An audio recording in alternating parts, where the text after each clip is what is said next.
নিউইয়র্কের ম্যানহাটন থেকে আপনাদের সঙ্গে আছি আমি খালেদ মহিউদ্দিন। অন্তর্বর্তীকালীন সরকারের 100 দিন পার হওয়ার পর অন্তর্বর্তীকালীন সরকার কতটা ভালো করলো, কি করলো, সংবাদ মাধ্যম কোথায় আছে এবং কতটা গণতান্ত্রিক এই সরকার বা কতটা আসলে জবাবদিহিমূলক, সেগুলি নানা বিষয়ে অন্তর্বর্তীকালীন সরকারের প্রধান উপদেষ্টা ডক্টর মোহাম্মদ ইউনূস জাতির উদ্দেশ্যে বলেছেন। আমরা আজকে পেয়েছি ডক্টর মোহাম্মদ ইউনূসের বা অন্তর্বর্তীকালীন সরকারের প্রধান উপদেষ্টা প্রেস সচিব জনাব মোহাম্মদ শফিকুল আলমকে, যার বড় পরিচয়, তিনি উনি অনেক বড় সাংবাদিক।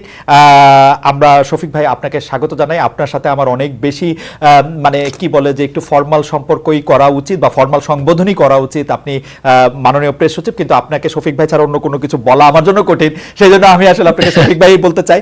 আমি আরেকটু বলতে চাই, শফিক ভাই আপনি আমাদেরকে সময় দিয়েছেন, আমরা অনেক বেশি কৃতজ্ঞ এবং ধন্যবাদ আপনাকে বলার জন্য। এবং আমি দর্শকদের বলতে চাই 5 আগস্টের আগে, অর্থাৎ শেখ হাসিনা ভারতে পালিয়ে যাওয়ার আগে, যখন ইন্টারনেট বন্ধ ছিল, রিলায়েবল সোর্সগুলি যখন ঠিক মতো ছিল না, আমরা যারা বিদেশে ছিলাম বা নিউজ নিয়ে কাজ করেছি, দেশে যারা ছিলেন তারা সবাই আসলে আমরা শফিক ভাইয়ের দিকে তাকিয়েছিলাম। আমরা কেউ কেউ বলেছি যে তিনি 1971 সালে বিবিসি এবং অন্যান্য জায়গার সাংবাদিকেরা, বিদেশি সাংবাদিকরা যে ভূমিকা পালন করেছেন এপির হয়ে, তার চেয়ে বেশি ভূমিকা তিনি পালন করেছেন। তিনিই ছিলেন আমাদের হাব। শফিক ভাই আপনাকে আমি আন্তরিকভাবে ধন্যবাদ জানাই। ওই সময় আপনি মাথা ঠান্ডা রেখে প্রতিটি খবর, জীবনের ঝুঁকি নিয়েই কিছুটা আমি বলবো, বা জীবনের না হলো অন্যান্য ঝুঁকি নিয়েও হলো আপনি আমাদেরকে দিয়েছেন, সেটার জন্য আমাদের আন্তরিক কৃতজ্ঞতা জানবেন। আপনাকে অনেক অনেক অনেক অনেক ধন্যবাদ। Thank you very much. আচ্ছা শফিক ভাই, আমরা আপনার সাথে আলোচনাটা শুরু করার আগে 100 দিনের পরে আপনি একটা ফেসবুকে স্ট্যাটাস দিয়েছিলেন, সেই স্ট্যাটাসটা থেকেই একটু একটু করে বলি। সেটার মধ্যে আপনি বলেছিলেন যে 100 দিনের মধ্যে এই সরকারের কিছু গুরুত্বপূর্ণ অর্জনের কথা। সেই গুরুত্বপূর্ণ অর্জনগুলি থেকে যদি আপনি যেটাকে বলেছেন যে স্মুথ ট্রানজিশন এবং accountability and justice for the July August massacre, প্রথম দুইটা জায়গা থেকে যদি আমি একটু বলি, যে আওয়ামী লীগ সরকারের পতন হয়েছে আসলে 5 আগস্ট, আর বর্তমান সরকারের দায় মুক্তি দেওয়া হয়েছে 8 আগস্ট পর্যন্ত। এই দায় মুক্তির কারণ কি? এবং আপনি যেটাকে স্মুথ ট্রানজিশন বলছেন, সেইটার ক্ষেত্রে আমরা দেখেছি নিউ এজের রিপোর্টটা আপনি নিশ্চয়ই দেখেছেন, যেখানে মধ্যে বলা হয়েছে যে এই কয় মাসে, অন্তর্বর্তীকালীন সরকারের কয় মাসে, যে মোট কতজন আসলে এক্সট্রা জুডিশিয়াল কিলিং এর শিকার হয়েছেন। আপনি এই দুইটা বিষয়ে আমাদেরকে যদি একসাথে বলেন, তো তারপর আপনি এটাকে স্মুথ ট্রানজিশন বলবেন কিনা, এই এক্সট্রা জুডিশিয়াল কিলিংগুলির ক্ষেত্রে আপনারা এটা বলবেন কিনা, দায় মুক্তিটা 8 আগস্ট পর্যন্ত দেওয়া হয়েছে কেন? দায় মুক্তির বিষয়টা এই জন্য আসছে, সেটা হচ্ছে যে আপনি জানেন যে 5 তারিখে স্বৈরাচার হাসিনা চলে যান। তারপরে এই গভর্নমেন্টটা আসলে টেক ওভারটা করে হচ্ছে 8 তারিখ সন্ধ্যায়। তো ফলে এই যে 3 দিনের আগে আপনি তাহলে কি এই 3 দিনের যে ঘটনা ঘটলো, এবং আমরা সাসপেক্ট করি যে এই 3 দিনে অনেকে পালিয়ে গেছেন, তখন এই কাজটার তো আপনার দায়টা কি আমার উপরে আসে কিনা? আমি তো টেক ওভার করি নাই, তো আপনি আমাকে এই টেক ওভারের ইয়েটা দিবেন কিনা? এই দায়টা অবশ্যই যারা সরকারের ফাংশনারি ছিল, পুলিশ ছিল, যাদের এই দায়িত্বগুলো ছিল, যে যাদের হাতে রক্ত, যারা এই ভয়াবহ রকমের একটা ম্যাসাকার করেছে, তাদেরকে অ্যারেস্ট করার, কিন্তু তারা ফেল করেছেন। ফলে আমরা এসে যেটা হচ্ছে যে আমরা অনেক ক্ষেত্রেই একটা ব্যাড প্রেসের সম্মুখীন হচ্ছি। অনেকে এসে বলছে যে আপনারা কেন ধরতে পারছেন না, এই লোকগুলো বাচ্চা বাচ্চা ছেলেদেরকে কিভাবে নির্মম ভাবে হত্যা করেছে। আজকেও একজন মা উনি বলছিলেন যে তার ছেলেকে কিভাবে হত্যা করা হয়েছে। আরেকজন বাবা উনি বললেন যে তার ছেলেকে হত্যাও করা হয়েছে এবং তার ছেলেকে ইভেন একটা মসজিদে তারা ফুনারালও করতে দেয়নি, তারা ওই যে তার যে গোসল করাবে সেটা পর্যন্ত করতে দেয়নি। এটা আমার এখানে সেগুলোর দায়টা এখন। হ্যাঁ, তারপরে যে জিনিসটা, সেটা আপনি সেকেন্ড যে কথাটা বললেন, যে এই এক্সট্রা জুডিশিয়াল কিলিং বা যে কোনো পোস্ট রেগুলেশন খুবই ভয়াবহ রকমের ক্যাওটিক হয়। সেই জায়গায় আমি মনে করি প্রফেসর ইউনূসের লিডারশিপের কারণে দেশে জাস্ট 100 দিনের মাথায় আমি বলতে পারি পুরোপুরি একটা নর্মালসি। আমরা কালকে ক্রাইমের ফিগার, পুরো দেশের যে ক্রাইমের ফিগার সেপ্টেম্বরের অক্টোবরের আমরা দিয়েছি। ওইখানে আপনারা দেখবেন যে গত বছরের অক্টোবরে যতগুলো খুন হয়েছে, এবছর অক্টোবরে তার খুন 10টা, এবং সেপ্টেম্বরে একটু হাই ছিল। ওভারঅল আমরা মনে করি সিচুয়েশন হ্যাজ আমরা একটু আগের জায়গা থেকে আসি, যে 6, 7, 8 তারিখে যা হয়েছে বা 5, 6, 7, 8 তারিখে যা হয়েছে, তার জন্য দায় আপনাকে নিতে হবে না, কিন্তু আপনি প্রোটেক্ট করতে চাইছেন কাকে? শেখ হাসিনা পালিয়ে যাওয়ার পর যে ঘটনাগুলি বাংলাদেশে ঘটেছে, যারা মারা গেছে, যাদেরকে মারা, এইটার জন্য কেন ইনডিমনিটিকে 3 দিন বাড়াতে হবে? আমি শফিক ভাইয়ের কাছে আসলে এটা একাডেমিক ইন্টারেস্টে জানতে চাই যে এটা কেন, মানে কাকে? আমি কোন ইনডিমনিটি কাউকে ইন্ডিমনিটি দেওয়া হচ্ছে না, অনেস্টলি কাউকে ইন্ডিমনিটি। যারা ওই সময় দায়িত্বে ছিল এই লোকগুলো কেন দায়িত্বে ফেল করা হয়েছে এটা নিয়ে কিন্তু আমরা কাজ করছি। এটা নিয়ে জানা যাচ্ছে যে কেন এই লোকগুলো পালালো, কেন এই লোকগুলো পালাতে মানে আমরা ধরতে পারলাম না। না শুধু পলায়ন না তো, শুধু পলায়ন না তো, ওই সময় হত্যাকাণ্ড হয়েছে, 5, 6, 7, 8 মানুষজনকে মারা হয়েছে, লুট করা হয়েছে, অনেক কিছু করা হয়েছে। মানে এটা তো আমাদের দেখা দরকার যে কারা এটা করলো। এই যে টোটাল যে আপনারা মানে এটাকে অনেকে অনেক গুলিয়ে ফাঁপিয়ে দেখা হচ্ছে, তা আমাদের হিসাবে যেটা আমরা দেখি যে 150 জনের মতো ইয়ে হয়েছে এবং অনেক ক্ষেত্রে রিভেঞ্জ কিলিং হয়েছে। তো রিভেঞ্জ কিলিং এর ক্ষেত্রে আমার মনে হয় না কোনো ইন্ডেমনিটি দেওয়া হয়েছে। আচ্ছা, ওকে ওকে, তাহলে আমরা এটা বলতে পারি। আর দ্বিতীয় কথা হচ্ছে যে আপনি এটাকে বলছেন যে স্মুথ ট্রানজিশন, এটা আপনাকে বলবেন যে এটা ট্রানজিশনটা স্মুথই হয়েছে, এবং জুলাই আগস্ট ম্যাসাকার নিয়ে যে অ্যাকাউন্টেবিলিটি, সেই প্রশ্ন কিন্তু আপনি যদি একটু খেয়াল করেন সবাই, আপনি সেই প্রশ্ন কিন্তু বৈষম্য বিরোধী ছাত্র আন্দোলনের পক্ষ থেকেও তোলা হচ্ছে। আপনারা আহতদের খোঁজ নিচ্ছেন না, আপনারা আহতদেরকে যথাযোগ্য মর্যাদা দিচ্ছেন না, সেটি করছেন না। তো আপনি জাস্টিসটা করতে পেরেছেন কিনা? আমি যে এটা মনে হচ্ছে যে ধরনের এক্সপেকটেশন, আমাদের বিগেস্ট চ্যালেঞ্জ হচ্ছে যে এক্সপেকটেশনটা ম্যানেজ করা। আমরা বলছি তো আমরা কাজ করছি, আমরা প্রত্যেকটা ডেট আমরা খুঁজে দেখছি, অনেক মৃত্যু আসছে, মৃত্যুর খবর আসছে, আমরা প্রত্যেকটা স্ক্রুটিনাইজ করছি, প্রতিটা গ্রামে গ্রামে যাওয়া হচ্ছে, ডিসিদের নেতৃত্বে কমিটি করে প্রত্যেকটা গ্রামে গ্রামে যাওয়া হচ্ছে। আর যে আহত আমরা পুরোপুরি 19,900 জনের মতো আহত আমরা পেয়েছি, প্রত্যেককে নাম ধরে ধরে স্ক্রুটিনাইজ করে কার কিভাবে আহত হয়েছে এবং তাদের পাশে দাঁড়ানো হয়েছে। দুই একটা এদিক বেদিক হয়েছে, আমরা অস্বীকার করছি না, বাট সত্যিকার অর্থে আমরা তাদের পাশে দাঁড়িয়েছি। আপনি যদি ভালো মতো করে এটা ইনভেস্টিগেটিভ জার্নালিজম করেন, দেখেন যে আমাদের দায় কত, আমরা এখানে পারছি কিনা। আমি মনে করি যে আমরা তাদের পাশে দাঁড়িয়েছি, বাট তারা যেটা চাচ্ছেন, তারা আরো চাচ্ছেন, আমরা চেষ্টা করছি তাদের পাশে দাঁড়ায়। বিদেশি সবার সাথে কথা হচ্ছে, ইউএস এর সাথে, ইউএস এর থেকে টিম আসছে, ইউকে থেকে টিম আসছে, নেপালের থেকে কর্নিয়ার নিয়ে আসা হয়েছে, অন্যান্য অনেক দেশের থেকে টিম, চায়নার থেকে টিম আসছে, তারা এসে এই কাজগুলো করছেন। আমরা এটাই, এবং 11টা বিশেষায়িত হসপিটালে তাদেরকে আমরা চিকিৎসা দিচ্ছি, এবং অনেকে, এবং তাদেরকে দেওয়ার জন্য হেলথ মিনিস্ট্রি থেকে এক ধরনের আমরা ওয়েবসাইট করে দিয়েছি, লিস্ট করা হয়েছে। তো এখানে কেউ আমরা তো আমরা এর থেকে আমার মনে হয় না যে আরো বেশি আমাদের করা উচিত, অবশ্যই আরো বেশি সুষ্ঠু। আমাদের ব্যুরোক্রেটিক কিছু সমস্যা আছে, সেটা আমরা ওভারকাম করার চেষ্টা করছি। এই উষ্মাটা কোত্থেকে তৈরি হচ্ছে আসলে, যে আপনারা আসলে আহতদের ঠিক মতো খোঁজ খবর নিচ্ছেন না, আপনারা নিজেরা খুব আরাম করছেন কিন্তু আহতরা কাতরাচ্ছে, তাদের দেখার কেউ নাই, এই উষ্মাটা কোত্থেকে তৈরি হচ্ছে?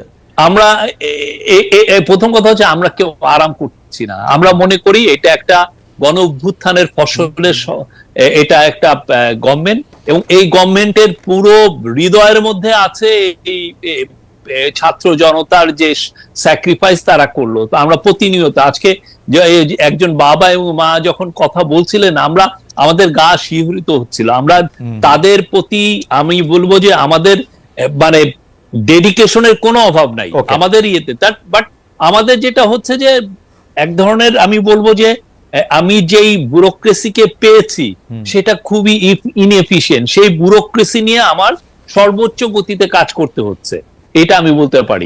বাট ওনারা যে উষ্মাটা প্রকাশ করছেন, আমরা মনে করি যে আমরা অবশ্যই, আমাদের যদি ভুল ভ্রান্তি হয় আমাদেরকে ধরায় দেন, আমরা চেষ্টা করব এটাকে আরো আমরা ওভারকাম করে কতটা আরো বেটার সার্ভিস দেওয়া যায়। আমরা যে কাজ করছি না, বা আমরা যে কাজ করায় গাফলতি করছি, আমি এটা মানবো না। শফিক ভাই, এটা আমি একটু মনে রাখলাম যে আপনি ব্যুরোক্রেসিকে ইনএফিশিয়েন্ট বলছেন, তারা এখন আরো বেশি করে আপনার সঙ্গে কাজ নাও করতে পারে, এই ঝুঁকি আপনি নিশ্চয়ই দেখছেন যে এটা তারা আপনাকে আসলে কতটুকু সহযোগিতা করছে, বা আপনার সরকারকে, সেটা নিশ্চয়ই আপনি দেখবেন। এটা নিয়ে আমরা কথা বলতে আসবো, কিন্তু যে বিষয়টা নিয়ে আসলে কথা বলা দরকার, আপনি নিশ্চয়ই জানেন, বা আপনি তো জানবেনই যে প্রাণ রক্ষার্থে সেনানিবাসে আশ্রয় নিয়েছিলেন 626 জন, এখন আছে 7 জন। আইএসপিআর এরকম একটা বক্তব্য ছিল। এই 626 জন এখন কোথায়, এটা সরকার জানে কিনা? আমাদের এই প্রশ্নটা আছে এই কারণে যে আসলে আপনারা পিক এন্ড চুজ করছেন কিনা, মানে কি কারণে জুনায়েদ আহমেদ পলককে জেলে যেতে হলো এবং হাসান মাহমুদ হচ্ছে এখন বেলজিয়ামে আছেন, মানে দুইজন একসাথেই আটকা পড়েছিলেন বা আটকা আছেন, এরকম কথা আমরা শুনেছিলাম, দেখে এই দুজনের নাম বললাম। কি কারণে যারা বাইরে যেতে পেরেছেন তারা কি কারণে যেতে পেরেছেন, যারা যেতে পারেন না তারা কি কারণে যেতে পারেন না, এটা কারণটা কি আসলে? এটা কারণ হচ্ছে যে ওই ইয়ের সাথে বড় একটা, আপনি জানেন, এই স্বৈরাচারের একটা বড় একটা ইনফ্রাস্ট্রাকচার সে রেখে গেছে।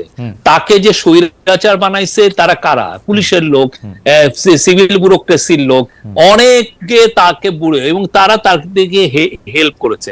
আমরা এসে যখন নিলাম 8 তারিখের পরে, আমাদের সর্বোচ্চ চেষ্টা ছিল কে কোথায় আছে, কাকে কিভাবে অ্যারেস্ট করা যায় সেটার জন্য। তো সেই ক্ষেত্রে যেটা হয়েছে যে আমাদের পুলিশকেও তো গুছানো হয়েছে। আপনার পুলিশের টপ লিডারশিপে কেউই অলমোস্ট ছিল না। তো আমি তো ওই কমান্ড স্ট্রাকচারটা প্রিপেয়ার করে যত দ্রুত আমার এগোনো যায় আমরা সেই কাজটা আমরা করেছি, এবং সেই অনুযায়ী অনেককেই অ্যারেস্ট করা হচ্ছে। তার মধ্যে 2-1 জন চলে গেছেন। আমরা মানে কি বলবো, আমরা চেষ্টা করেছি তাদেরকে কেননা তাদের সবার হাতে রক্ত, তাদেরকে অ্যারেস্ট করাটা আমাদের নৈতিক দায়িত্ব। আমরা সেই অনুযায়ী আর্মি কি কোনো পিকেট চুজ চেষ্টা করছি। শফিক ভাই, আর্মি কি কোনো পিকেট চুজ করছে? কাউরে যাইতে দিছে, কাউরে আপনার ঘরে রাইখা দিছে, কারোর? আমাদের কাছে এরকম কোনো এভিডেন্স নাই, সরি, এরকম কোনো এভিডেন্স নাই। মানে যারা পালাইছে তারা, মানে আপনারা সবাইই ধরতে চাইছেন কিন্তু কিছু হইলে পালাই গেছে, ব্যাপারটা কি এরকম? মানে মানে মানে হ্যাঁ, কিছু আপনার তো, এবং আমাদের ধারণা এই পালানোটা ওরা 5 থেকে 8 তারিখের মধ্যেই পালিয়েছেন। কেননা 5 থেকে 8 তারিখে যে যাদের ধরার কথা ছিল, পুলিশ তো ছিলই, পুলিশ একটা স্টেটের একটা বড় একটা মানে উইং, গভর্নমেন্টের একটা উইং। তো তাদেরকে পুলিশকে ধরা, পুলিশের এই কাজটা করা উচিত ছিল। কিন্তু দেখা যাচ্ছে পুলিশের টপ লিডারশিপ, ওইটা যেটা ডিক্টেটরের যে টপ লিডারশিপ, তারাই তো ছিল আসলে মেইন কিলার, তো তারাও পালিয়েছে। তো এই একটা অবস্থার মধ্যে আমরা এই লোকগুলোকে অনেক ক্ষেত্রে অ্যারেস্ট করতে পারি নাই।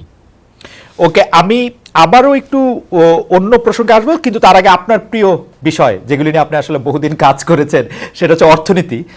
সেটা নিয়ে একটু আসি, যে আপনি সরকারে একটা দাবি করেছেন যে আপনারা রিজার্ভে হাত না দিয়ে বিদেশি ধারদেনা পরিশোধ করেছেন। অর্থনৈতিক যে কাঠামো, সেটা মেজর ইকোনমিক রিকভারি, যেটা আপনি আপনার স্ট্যাটাসে বলছেন, বৃহত্তর অর্থনৈতিক পুনরুদ্ধার, এটাকে আমরা কিছুটা বাংলা করতে পারি।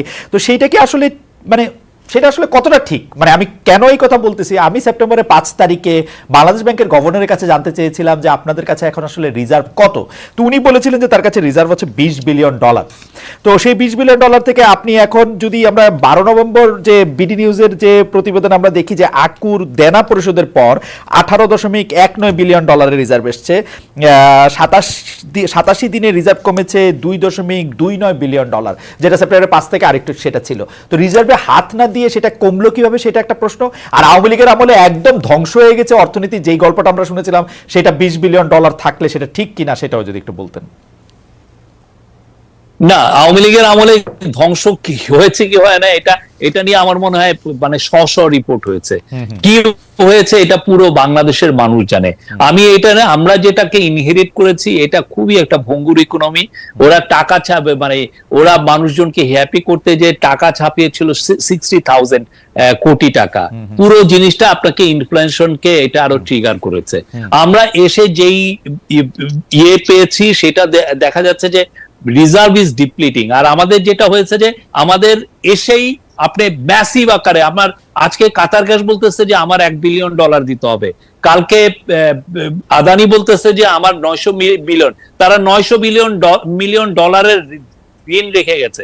তারা $1 বিলিয়ন কাতার গ্যাসের ঋণ রেখে, এইটা তো আমার না পরিশোধ করতে হচ্ছে। এবং এটা এমন না স্টেট টু স্টেট না, এটা হচ্ছে যে আপনার একটা প্রাইভেট কোম্পানি, তাকে আপনার টাকাটা দিতে হবে। তো এই পুরো জিনিসটা তো আমরা দিয়েছি। আমাদের $2.5 বিলিয়ন একটা ইন্টারন্যাশনাল পেমেন্টের একটা অব্লিগেশন ছিল, সেখান থেকে আমরা $1.8 বিলিয়ন দিয়েছি রিজার্ভকে টাচ না করে। আর রিজার্ভে যে টাচের যেটা হচ্ছে না আকু পেমেন্ট, সেটা একটা ন্যাচারাল প্রতি 3 মাস অন্তর বা প্রতি 2 মাস বা 3 মাস অন্তর এটা দিতে হয়। আর ইকোনমির অবস্থা যদি দেখেন আপনি, এই সেপ্টেম্বরের দেখেন আমাদের প্রায় 7%, মানে 7% একটু কম আমার এক্সপোর্টের গ্রোথ, এবং অক্টোবরে এসে আমাদের গ্রোথ ছিল 21%-এর একটু নিচে। তো এটা তো আমি বলবো যে ম্যাসিভ। মানে আমাদের ইকোনমির মূল যেটা, দুইটা স্তম্ভ, একটা হচ্ছে রেমিটেন্স আর একটা হচ্ছে এক্সপোর্ট, দুইটাই খুবই ভাইব্রেন্ট আমরা দেখছি। আর আরেকটা জিনিস যেটা আমরা এসে সাথে সাথে করেছি, অপ্রয়োজনীয় যেগুলো জায়গায় ব্যয় ছিল, আপনি আজকে যদি ডেইলি প্রথম আলো দেখেন, সেখানে ফয়জুল কবির খান এই ব্যাপারে খুব বিস্তৃত লিখেছে। আমরা কোটি কোটি টাকার আমরা এগুলো সব বন্ধ করে দিয়েছি, যাতে আমাদের টোটাল রিসোর্সটা মোবিলাইজ করে আমরা কাজগুলো করতে পারি। আর আজকে আপনি ব্যাংকিং সেক্টরে দেখেন, ব্যাংকিং সেক্টর ইজ ভাইব্রেন্ট। অবশ্যই 2, 3, 4, 5, 6টা খুবই সিক টাইপের ব্যাংক আছে, বাট সত্যিকার অর্থে কি এটা হচ্ছে লেগাসি, এই ওদের আমলে এটা হয়েছে। আর প্রতি ইকোনমিতে 1-2টা ব্যাংক কিভাবে মারা যায়, এটা এমন কিছু না। ওভারঅল ব্যাংকিং সেক্টরের health is vibrant, I would say. আমি দুইটা প্রশ্ন আপনাকে করে রাখি, কারণ হচ্ছে এখন থেকে মানে আরো 6 মাস পরে হয়তো আপনার সাথে যদি কথা বলার কোনো সুযোগ পাই, তাহলে আপনাকে এটা আমি আবার জানতে চাইবো যে আপনি বলছেন যে শুধু ব্যাংকিং সেক্টরে অল্প 2-1টা হিকাপ ছাড়া অর্থনীতিকে আপনারা পুনরুদ্ধার করেছেন এবং অর্থনীতি এখন তার নিজের গতিতে চলছে। আমি প্রশ্নটি করে রাখতে চাই যে এই ব্যবসা বাণিজ্যের বিনিয়োগ এবং রপ্তানি বাণিজ্যের যে জায়গাতে ধাক্কা খেয়েছিল গত সরকারের সময়, সেটি পুনরুদ্ধার করে এই 6 মাসে আসলে কতটুক কি হয় এবং কতটা আসলে আমরা বিনিয়োগ আকৃষ্ট করে রপ্তানিটাও ঠিক রাখতে পারি, মানে অর্থনীতির যে সূচকগুলি সেগুলি কি থাকে সেটি নিশ্চয়ই আমরা একটু দেখে নিব। আপনার কাছে মনে হচ্ছে যে এই বছর অর্থনীতির সূচক তার আগের মতো ধারায় থাকবে না, এটি আবার ইতিবাচক ধারায় ফিরবে, তাই তো? না, আমি কোয়াইট কনফিডেন্ট এটা আরো ইতিবাচক ধারায় থাকবে। এবং আপনি একটা খুব ভালো যে সবাই যেটা প্রেস করেছে যে প্রফেসর ইউনূস একটা ভালো ইকোনমিক টিম উনি অ্যাসেম্বল করেছেন। আপনি জানেন আহসান মনসুর যিনি সেন্ট্রাল ব্যাংকের গভর্নর, উনি আইএমএফ এ অনেক বছর ছিলেন, আইএমএফ এর পুরো মিডল ইস্টটা উনি দেখতেন। তারপরে সালেউদ্দিন আহমেদ যিনি আমাদের ফিনান্স অ্যাডভাইজার, উনি খুব রেসপেক্টেড একজন সেন্ট্রাল ব্যাংকার, তার একদম পুরো বাংলাদেশের ব্যুরোক্রেসি জানেন, আবার উনি এট দ্য সেম টাইম উনি সেন্ট্রাল ব্যাংকিংটাও জানেন। আর লুৎফে সিদ্দিকী আপনি জানেন এলএসি তে উনি বোর্ড অফ গভর্নরে ছিলেন, এনইউএস এ পড়িয়েছেন, সে বড় ইনভেস্টমেন্ট ব্যাংকে খুব বড় বড় ইনভেস্টমেন্টে কাজ করেছেন। আর আশিক চৌধুরী একদম ইয়াং একটা লোক, উনি এইচএসবিসি তে ছিলেন সিঙ্গাপুরে, খুবই একজন লুক্রেটিভ জব ছেড়ে এসে জাতির মানে ন্যাশনাল কলে উনি এসছেন।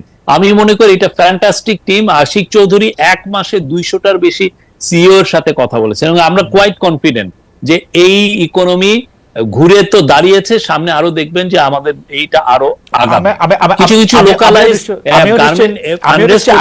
এটা মূল কারণ হচ্ছে এই যে যারা যারা গার্মেন্টস ফ্যাক্টরি ওনার ছিলেন এই লোকগুলো অনেকে পালিয়ে গেছে যারা আওয়ামী লীগের সাথে লিঙ্ক।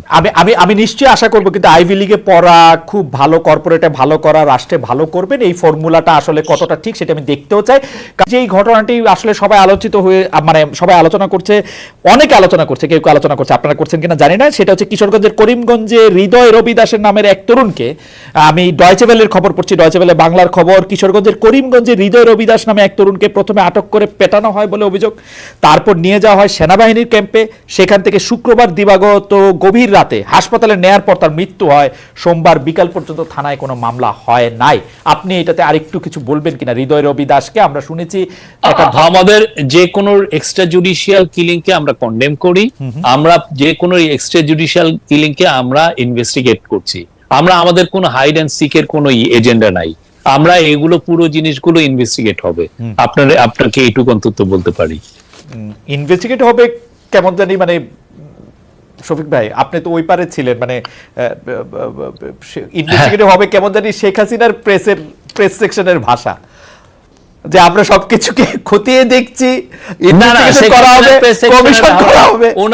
ওনারা অনেক এই কথা ইনভেস্টিগেট করেন নাই, তা ওনারা 3000 ওনাদের পুরো আমলে 3000 এক্সট্রা জুডিশিয়াল কিলিং হয়েছে, 3,500 লোক আসলেন, তারপরে কত লোককে উনি একদম এই যে এই ইয়েতেই দেখেন না 1500 মতো ছেলে মেরে তারা খুন করেছে।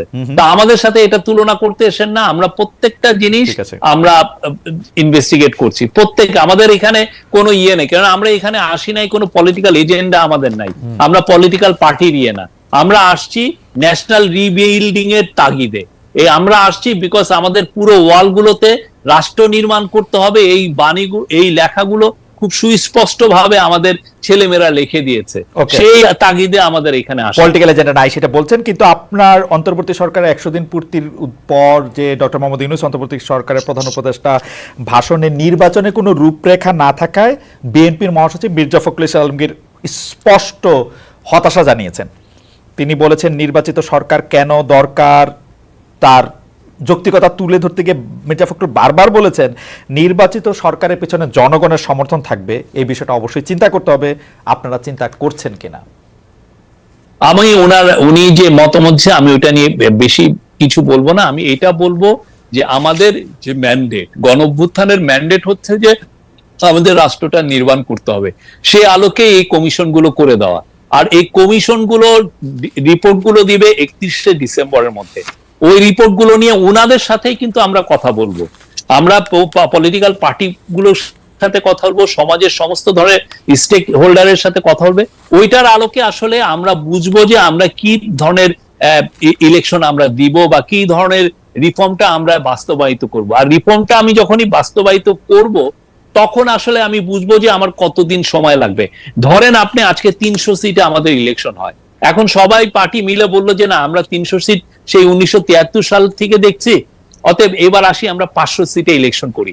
এই 500 সিট ইলেকশন করা মানে হচ্ছে আমার নতুন করে ডিমার্কেশন করা। বা ধরেন আমাদের পলিটিক্যাল পার্টিগুলো মিলে বললো যে না আমাদের প্রেসিডেন্টের পাওয়ারটা আমাদের বাড়াতে হবে, প্রেসিডেন্সিয়ালও ইলেকশন লাগবে। তো সেক্ষেত্রেও আমার কিন্তু টাইমের একটা বিষয় এসে যায়। তো সবগুলো মিলে আমাদের সত্যিকার অর্থে আমাদের একদিনও এক্সট্রা থাকার কোনো ইচ্ছা নাই, আপনি আমার কারো কোনো ইচ্ছা নাই। আমি আপনার বললেন তো যে নির্বাচনটা করা ছাড়া আর এই যে সংস্কার, এই দায়িত্ব এই সরকার কেন নিতেছে? মানে এই বিকজ এইটা আমাদের ম্যান্ডেট, আমাদের গণ অভ্যুত্থানের ম্যান্ডেট এই একটাই, কি সেটা যে আমাদের শুধুমাত্র যে নির্বাচনের কথা আসছে তা না, এরা আসছে এই জন্য যে বিকজ আমাদের পিছনের ইতিহাসটা খুব খারাপ। আমাদের পলিটিক্যাল পার্টিগুলো যেই ধরনের রিফর্মের কথা বলতো, কিছুই তো রিফর্ম অনেক ক্ষেত্রে না করে রিফর্ম রোল ব্যাক করেছে। ফলে যেটা হয়েছে যে আমাদের যারা বিপ্লব করলো, যারা গণঅভ্যুত্থানে ছিল, তারা আশাহত হয়েছেন পলিটিক্যাল পার্টিগুলোর কাছে। তার দাঁড়িয়ে তারা আবার ফিউচারেও তারা চিটেড হতে চান না, তারা এমন একটা পলিটিক্যাল সেটেলমেন্ট করতে চান, রাজনৈতিক বন্দোবস্ত করতে চান যেখানে পলিটিক্যাল পার্টিগুলো অন্তত তাদের যে ধরেন যে কাজগুলো পিছনে করেছে এটা যাতে না করে। শফিক ভাই, আপনি যা বলতেছেন সেইটা আমি যদি মানে আপনারা বুঝে থাকি, তাহলে ব্যাপারটা হচ্ছে বাংলাদেশের বেশিরভাগ মানুষের মনোনয়ন নিয়ে যারা আসবে তারা এটা বুঝতে পারে না বা তারা এটা করবে না। সেই জন্য আপনারা যারা বিপ্লব করেছেন, গণঅভ্যুত্থান করেছেন, যাদের দায়িত্ব ছিল বা যারা নিজেদের দায়িত্ব নিজেরা এরকম দিয়েছে যে শেখ হাসিনাকে হটানো দরকার, তারা এই দায়িত্ব নিজেদের আবারও দিচ্ছে যে তারা সংস্কার করবে, মানে কোনো গণতান্ত্রিক পলিটিক্যাল পার্টি না। এবং দ্বিতীয় প্রশ্ন হচ্ছে, আপনারা সংস্কার করলেন, যে গণতান্ত্রিক পলিটিক্যাল পার্টি এটা করবে না আপনারা বলছেন, তারা যদি এটা না করে তারা কি এটা রাখবে? তারা না রাখলে আবার তারা আমাদের ছেলেমেয়েরা তো জেগে উঠেছে, আমাদের রেভলিউশনারি বিপ্লবীরা তো তারা আবার ফেস করবে, প্রোটেস্ট ফেস করবে। এটা তো গণতন্ত্র হইতেছে না। আপনি যাদেরকে তারা এটা কেন গণতন্ত্র হইতেছে না? তো ধরেন যে এখন বিএনপি বা আওয়ামী লীগ এখন বিএনপি এখন ক্ষমতায় আসবে, এখন বিএনপি ক্ষমতায় আসবে, আপনারা বিএনপি কে ট্রাস্ট করতেছেন না যে বিএনপি প্রয়োজনীয় সংস্কারগুলি করবে। আপনারা মনে করছেন এই সংস্কার আপনাদেরই করে যেতে হবে, নাহলে বিএনপি আর করবে না। না, সেই ধরনের একটা ট্রাস্ট ডেফিসিট তো সমাজে তৈরি হয়েছে। এটা তো একটা অমূলক একটা বিষয় না। এই ট্রাস্ট ডেফিসিট তো আমাদের পিছনে। আপনারা 1991 সালে আপনার 90-এর এরশাদকে আমরা আউস্ট করার পরে, এরশাদকে সরিয়ে দেওয়ার পরে যেই পলিটিক্যাল বন্দোবস্ত হলো, সেটা তো আমাদের 100 বছর চলে যাওয়ার কথা, কিন্তু আপনার তো সেটা হলো না। আমরা এই জায়গাটায় কেন আসলাম, কেন আমার এই স্বৈরাচার একটা তৈরি হলো? এটা কারণ আমাদের একটা পলিটিক্যাল ফেলিউর ছিল। সেই জিনিসটা আমাদের স্টুডেন্টরা, আমাদের আপামর জনসাধারণ এটা জানছে। তারা দেখেছে যে তারা গত 15 বছরে ভালো মতো ভোট দিতে চায়নি, তো তারা এই যে তাদের আকাঙ্ক্ষাটা তারা ওয়ালে লিখে দিয়েছে যে আমরা রাষ্ট্র মেরামত করতে চাই। তারা বারবার এই কথা বলেছে। সেই 15 বছর তো সেইটার আকাঙ্ক্ষায় আমাদের সেই 15 বছর তো আওয়ামী লীগ শাসন করলো, তো সেইটার দায় বা সেটা যে বিএনপি কখনো কিছু করবে না সেটা বিএনপির উপর দিতেছে কেন ওরা? আমি তো এটা বুঝতেছি না। বিএনপির সাথে মিস্টারটা কি? বিএনপি তো নিজেরাও তো এটা নিয়ে আলাপ করেছে। আপনি পুরো গতটা বছর বিএনপি এই তাদের 31 পয়েন্টিং এ ফ্যান্টাস্টিক তারা ডিবেট করেছে। তো ওদেরও তো আকাঙ্ক্ষা আমরা ওদের কাজটাও আরো আগে, ওদের কাজটা ওরাই করুক, অসুবিধা নেই। আপনারা ওদের কাজটা কেন করতে চাচ্ছেন? এটা আমার কাছে একটা কুইজের মতো লাগছে। আমাদের তো এটা কুইজের মতো লাগছে। রিফর্ম করা, আমাদের রিফর্মটা খুবই একটা স্ট্রং ম্যান্ডেট। এবং আপনি যদি আসেন কালকে, যদি এসে আপনি ওপিনিয়ন পোল নেন যে আমাদের ম্যান্ডেটটা কি হচ্ছে, আমি বলবো যে মোর দেন 80% will say that we want this government to carry out reforms. আমি আপনাকে বলতে পারি, শফিক ভাই, শফিক ভাই, চালান, আপনি নিজে একটা দেখেন না, অপিনিয়ন পোল নেন। শফিক ভাই, ওপিনিয়ন পোল দিয়ে তো আসলে বোঝা খুব মুশকিল। তবে মানে পোল হওয়ার মানে মানে একটা জনগণের কোন একটা ম্যান্ডেট না নিয়ে জনগণ কি চায় এটা বইলা দেওয়া আমার মনে হয় ঠিক গণতান্ত্রিক না, মনে হয় আর কি। আমার মনে হয় যে এই গণ অভ্যুত্থানের চেয়ে বড় ম্যান্ডেট পৃথিবীতে নাই। সেই গণ অভ্যুত্থান ছিল, এটা ভোটে গণ অভ্যুত্থান খুবই বড় না শুধু আপনি বেয়াদবি নিয়েন না, কিন্তু এটা তো অতি সরলীকরণ করেছে। অভ্যুত্থান বাটা ছিল হচ্ছে শেখ হাসিনার বিপক্ষে, আর কোনো কিছু তো ছিল না। একটা ভালো নির্বাচনের পক্ষে, একটা ভালো নির্বাচনের পক্ষে না। অভ্যুত্থান শেখ হাসিনা রাষ্ট্র মেরামতের পক্ষে। কোন জায়গায় দেখছেন যে আমি অভ্যুত্থান করেছি আমার 3 মাসের মধ্যে ইলেকশন দেন? কোথায় লেখা আছে আপনি দেখেন। ওয়ালগুলোই, আপনি ওয়াল গ্রাফিতি গুলো আপনার তো এখানে অনেক করসপন্ডেন্ট আছে, আপনি পাঠান না। আমি তো এরকমও কোথাও দেখি নাই যে আমি আইসা রাষ্ট্র মেরামত করব, সংস্কার করব, এটাও আমি দেখি নাই। আমি শেখ হাসিনাকে ক্ষমতা থেকে যাইতে হবে, একটা ভালো নির্বাচন পাইতে হবে, কারণ 15 বছর আমরা কোনো নির্বাচন পাই নাই। আমি একটা গণতান্ত্রিক সরকার, একটা ভালো নির্বাচন দেখতে চাইছি, এইটা আমি মনে করছি। হাওয়েভার এইটা পুরাটাও, আমি আপনার সাথে যে তর্কটা করলাম এটা পুরাটাও আমার মতামত না, প্রশ্নটা আপনারে করে রাখলাম আর কি। আমি জানি যে আপনি ব্যাপারটা নিয়ে ভাবতেছেন, ভাববেনও আর কি। না, আমাদের মিশন খুবই সিম্পল। রাষ্ট্র মেরামতের জন্য যতটুক রিফর্ম করার দরকার আমরা করব, অবশ্যই এটা পলিটিক্যাল পার্টির সাথে কনসালটেশন করে এবং তাদের সাথে একটা কনসেনসাসের মাধ্যমে এই রিফর্মটা করা হবে। এটা নিয়ে শেষ প্রশ্ন করি যে আপনার কাছে মনে হইতেছে না আসলে যে পলিটিক্যাল পার্টিগুলির যদি আপনি এটা ছাড়েন, যারা গণতান্ত্রিক প্রক্রিয়ায় নির্বাচিত হয়ে আসবে তারা এটা করবে, এটা আপনাদের মনে হচ্ছে না? অনেকগুলো পলিটিক্যাল পার্টি এসে এটা আমাদেরকে বলছে যে আপনারা করে যান, এই কয়টা নেসেসারি। অনেকগুলো পলিটিক্যাল পার্টি মানে যাদের জনসমর্থন 2%। না, আমি এটা নিয়ে কথা বলছি না, কার 2% কার 1%, এটা নিয়ে আমার কোনো না। বাট আমাদের এখানে অনেকগুলো প্রায় 40টার মতো পার্টি তো এসছে, কথা বলছে। তো আমরা তো জানি তারা অনেকেই, বেশিরভাগই চাচ্ছেন যে না, আমরা যাতে খুব নেসেসারি, যেগুলো খুব দরকারি সেগুলো রিফর্ম আমরা যাতে ক্যারি আউট করি। ওকে, যেহেতু আপনারা অন্তর্বর্তীকালীন সরকার, সেহেতু বারবারই আগের অন্তর্বর্তীকালীন সরকারের সাথে একটা তুলনা আসে, -1 -2 নানা ধরনের ফর্মুলা নিয়ে কথা বলা হয়। আমরা যেখানে দেখেছি যে বেগম খালেদা জিয়া অনেক অসুস্থ ছিলেন, তার বিদেশে যাওয়া অনেক বেশি দরকার ছিল, তার ডাক্তাররা জানিয়েছিলেন তার শরীর স্বাস্থ্য খুব খারাপ আছে, তারপরেও আমি অবশ্য জানি যে কিছুদিন আগে তিনি অনুমতি নিয়েছেন হয়তো আপনাদের কাছে, তিনি হয়তো শীঘ্রই বিদেশে যাবেন, কিন্তু সেটা উনি দেরি করছেন এই ভেবে অনেকে বলছেন যে তিনিও যদি বিদেশে চলে যান, জনাব তারেক রহমানের মামলাগুলি তোলা হয় নাই, তিনি যদি বিদেশে না আসেন আপনারা কোনো না কোনো ভাবে তাদেরকে মাইনাস করে ফেলতে পারেন। এরকম কোনো পরিকল্পনা কি আপনাদের আছে কিনা, বা এটারে আপনি আসলে না? আমাদের যেহেতু পলিটিক্যাল কোনো নাই, আমাদের অ্যাম্বিশন নাই, অতএব এগুলো কোনো নাই। আমরা খালেদা জিয়াকে যথেষ্ট সম্মান করি এবং আমাদের মধ্যে কোনো -2 এগুলো কোনো ধরনের কোনো এজেন্ডা নাই। আমাদের একটাই এজেন্ডা, রিফর্ম গুলো ক্যারি আউট করা এবং ভালো একটা ইলেকশন দেওয়া।